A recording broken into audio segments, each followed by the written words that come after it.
मायके से पहले ससुराल कि तभी किसी ने दरवाजे की बेल बजाई। बेचारी भारती रसोई घर में अपने हाथों में लगे आटे से भरे हाथों को धोने तक का लगातार दरवाजे की कुंजी बज रही थी। वह लगातार बोल रही थी, थोड़ा रुको, मैं आ रही हूँ। अब इस उम्र में वह भाग कर जा भी नहीं सकती।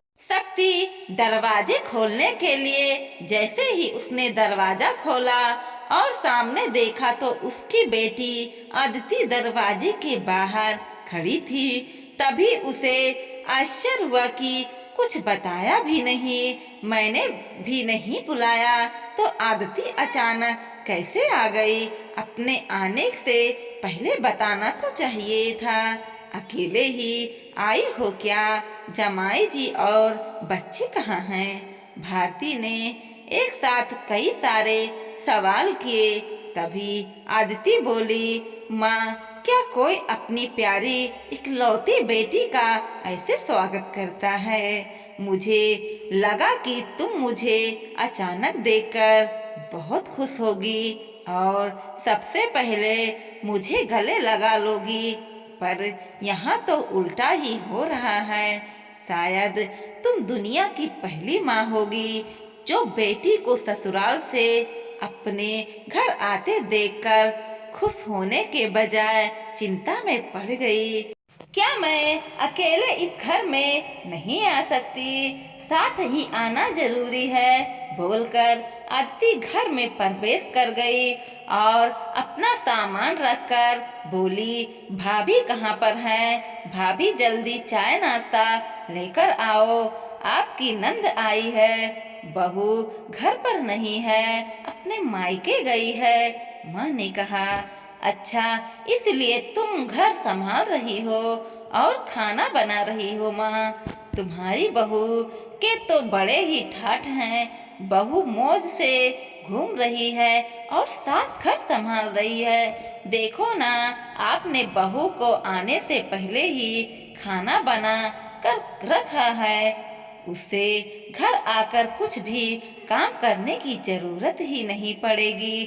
बड़े नसीब लेकर आई है। उसकी सास कभी एक गिलास पानी भी नहीं पूछती। आदिति ने ताना मारते हुए कहा, बेटा, प्यार और इज्जत ऐसी चीज है जो हम पहले किसी को देते हैं, फिर उससे अपेक्षा रखते हैं कि वह भी हमें वापस दे।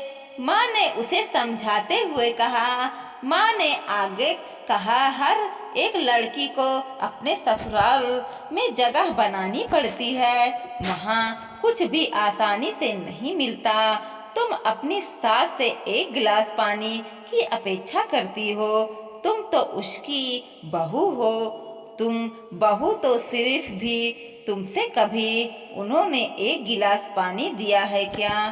तुम शादी के बाद लगातार अपनी बैग भरी और सीधा मायके आ जाती हो। मायके और ससुराल एक ही शहर में है। इसका मतलब ऐसा तो नहीं है कि तुम जब चाहो तब मायके आ जाओ और चाहो उतने दिन तक रह कर वापस ससुराल चली जाओ। मायके में तो भी बेटी को मान सम्मान तभी मिलता है जब बेटी ससुराल का मान सम्मान रख कर मायके में कुछ दिनों के लिए आती है, तभी उसे मान सम्मान मिलता है। ऐसा हर रोज बिना बुलाए, कोई कारण न होते हुए भी कोई बेटी मायके आती होगी तो उसको साधारण पूछताछ भी कोई करता नहीं। और तुम तो मेरी बहू की बराबरी ही मत करो। वह कभी भी बुलाए बिना अपने मायके नहीं जाती है और गई भी तो वहाँ की कोई भी बात वहाँ कुछ नहीं बोलती। वह जब घर में रहती है तब वह घर में कोई भी काम को हाथ लगाने नहीं देती। अब मेरी इच्छा से घर के काम कर रही हूँ। वह मुझे काम करने को नहीं कह गई। अपनी बेटी को माँ के वह अच्छा कौन समझा सकता है। मुझे तुम्हारा स्वभाव अच्छी तरह पता है। तुम्हारे ससुराल में सब लोग अच्छे हैं। तुम ही उसके साथ भी मिलजुल कर रहना नहीं चाहती हो। तो ससुराल होता है, मायके में घर का काम अपनी मर्जी से होता है। ससुराल में सबसे पहले सब लोगों का दिल जीतना पड़ता है, सबको अपना बनाना पड़ता है। उसके लिए छोटे से लेकर बड़ों तक का सबको प्यार करना पड़ता है। सबकी पसंद नापसंद का ध्यान रखना पड़ता है। सबसे प्यार से बोलकर सबको उसके घर के कामों में मदद करवानी पड़ती है। तभी सब लोग घर में आए नहीं बहू को स्वीकार करते हैं, उसे अपना मानते हैं। तुम जिम्मेदारी लेने के लिए तैयार ही नहीं हो, इसलिए रोज रोज मायके चली आती हो। यहाँ आकर देख लो, घर में कदम भी नहीं रखा। इतने में भाभी का ऑर्डर देना शुरू कर दिया। भाभी मुझे चाय नाश्ता लेकर आओ। वह व्यक्ति घर में है या नहीं है, वह कैसी है, उसकी तबीयत कैसी है, वह पूछना भी जरूरी नहीं समझा। घर में आए मेहमान की मेहमान नवाजी होती है, पर उसका बर्ताव बोलना सामने के व्यक्ति को पसंद आया तो मेहमान नवाजी न मांगते पूरी होती है। पर तुम्हारी ऐसी बर्ताव मुझे भी पसंद नहीं आई तो तुम्हारे ससुराल के लोगों को पसंद आएगा। तुम बोलती हो ना, मेरी बहू का बहुत ठाठ है। वो तो बात सही है और हर एक के दिल में खुद की जगह बनाई है। वो रोज रोज तुम्हारी जैसे ससुराल के लोगों के साथ झगड़ा करके मायके नहीं आती। इस वजह से ससुराल और मायके दोनों जगह की इज्जत होती है। जब तक उसने अपने मायके से बुलावा नहीं आता तब तक वह जाती नहीं। आज माँ ने ही अपनी बेटी को बर्ताव के दोष दिखाए, क्योंकि उसे लगा था कि अपनी बेटी को अभी नहीं समझाया तो वह उसे कभी नहीं समझाएगी। तब तक बहू भी घर आ गई। उसने आदिति को देखा ही वह बोली, अरे क्या हुआ, तो मैं जल्दी घर आ गई होती ना।